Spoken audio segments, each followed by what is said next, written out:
بسم اللہ الرحمن الرحیم، السلام علیکم ورحمۃ اللہ۔ امید کرتا ہوں کہ آپ تمام حضرات خیر وعافیت سے ہوں گے۔ 2 ایئرس عربک اسپیکنگ کورس کے 10ویں سبق کا یہ تیسرا پارٹ آپ کے سامنے ہے۔ اس سبق میں ہم آپ کو ضمیروں کا استعمال سکھائیں گے۔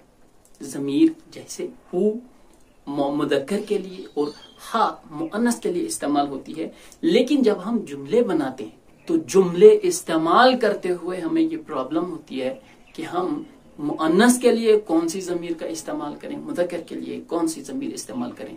تو یہ سارے ڈاؤٹس آپ کے آج کلیئر ہوں گے۔ تو چلیے شروع کرتے ہیں۔ نمبر 2، دوسری تمرین یہ ہے آپ کے سامنے، ضع فی الفراغ فیما یلی الضمیر ہو ام ہا۔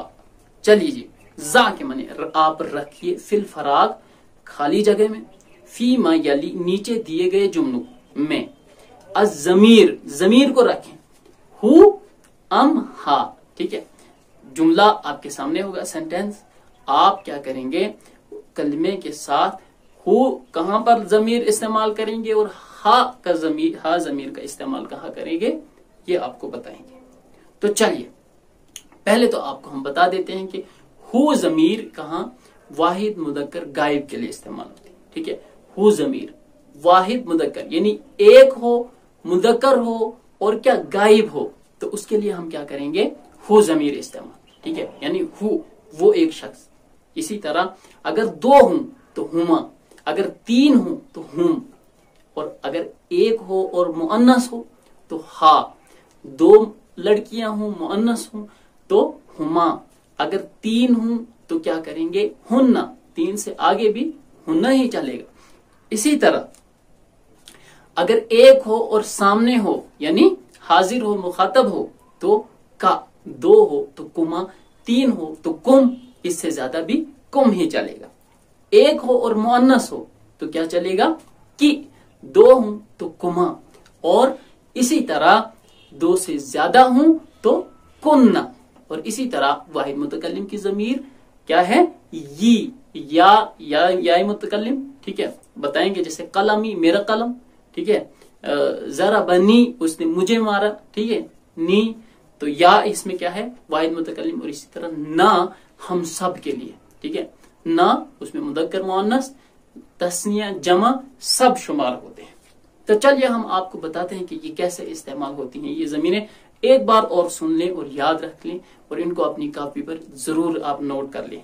ہو، ہما، ہم، ہا، ہما، ہننا، 3 آ گئی۔ ٹھیک ہے، مذکر غائب کی 3، مؤنث غائب کی 3، 6 آ گئی آپ کے سامنے۔ اسی طرح کا، کما، کم، کی، کما، کننا، اور مذکر حاضر کی 3، مؤنث حاضر کی 3، تو کتنی ہوگی، 6 یہ ہو گئی، 6 غائب کی ہو گئی 12، اور 2 متکلم کی ہے، یا یعنی یہ اور نا، یہ 2 ملا کر کتنی بنیں گی، 14 ضمیریں ہیں یہ۔ تو چلیے نمبر 1، ہذہ البنت، یہ لڑکی کیا ہے، طالبۃ، ایک طالبہ ہے۔ ٹھیک ہے، ایک اسٹوڈنٹ ہے، یہ لڑکی ایک طالبہ ہے۔ اب ہمیں بتانا ہے کہ اس کا نام زینب ہے، تو اسم اور خالی جگہ میں آپ نے لکھنا ہے، ہو لکھنا ہے یا ہا۔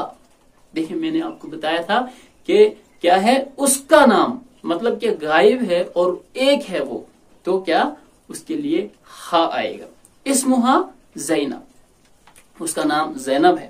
نمبر 2، محمد طبیب، محمد ایک ڈاکٹر ہے اور اس کا بیٹا ایک انجینئر ہے۔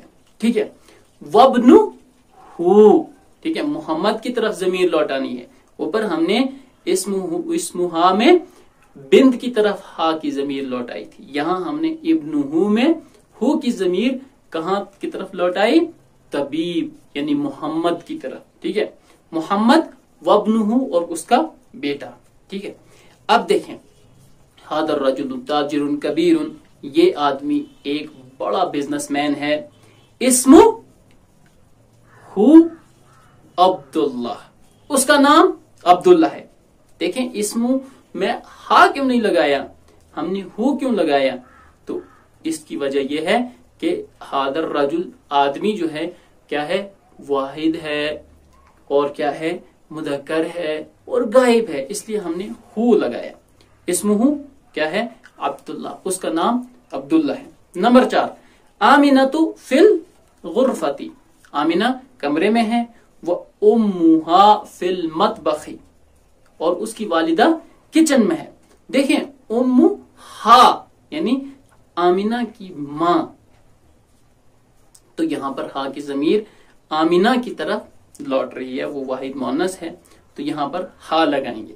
اسی طرح نمبر 5 میں عائشہ تو طبیبتن، عائشہ ایک ڈاکٹر ہے۔ اسی طرح وہ اختہا ممرضتن، اور اس کی بہن ایک نرس ہے۔ تو اختن میں ہم نے ہو کیوں نہیں لگایا، ہم نے ہا کیوں استعمال کیا، اختہا کیوں کہا، اختہو کیوں نہیں کہا؟ تو اس کی وجہ آپ کے سامنے کلیئر ہو گئی ہوگی۔ اگر ابھی بھی نہیں سمجھے ہیں تو واٹس ایپ پر مجھے جلدی سے میسج کریں تاکہ میں آپ کو بتا دوں، ٹھیک سے صحیح سے سمجھاؤں۔ اچھا جی، وہ اختو ہا، تو ہا جو ہے کس کے لیے استعمال ہوا؟ واحد مؤنث کے لیے، اور وہ کیا ہے؟ عائشہ ہے، ٹھیک ہے۔ تو چلیے نمبر 6 خرج محمد من الفاصل، محمد کلاس روم سے نکلا، وخرج معه زمیلہ، اور اس کے ساتھ اس کا دوست نکلا، ٹھیک ہے۔ خرج کے معنی وہ ایک شخص نکلا، یہ فعل ہے، ورب ہے، انشاءاللہ آگے آپ کو سمجھائیں گے۔ یہ زمیلہ، تو یہ ہو کی ضمیر جو استعمال کی، یہ کس کے لیے؟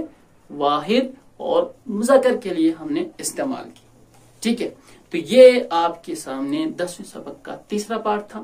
10ویں سبق کے چوتھے پارٹ میں آپ سے پھر ملاقات ہوگی، تب تک کے لیے اپنی دعاؤں میں یاد رکھیے۔ اللہ حافظ۔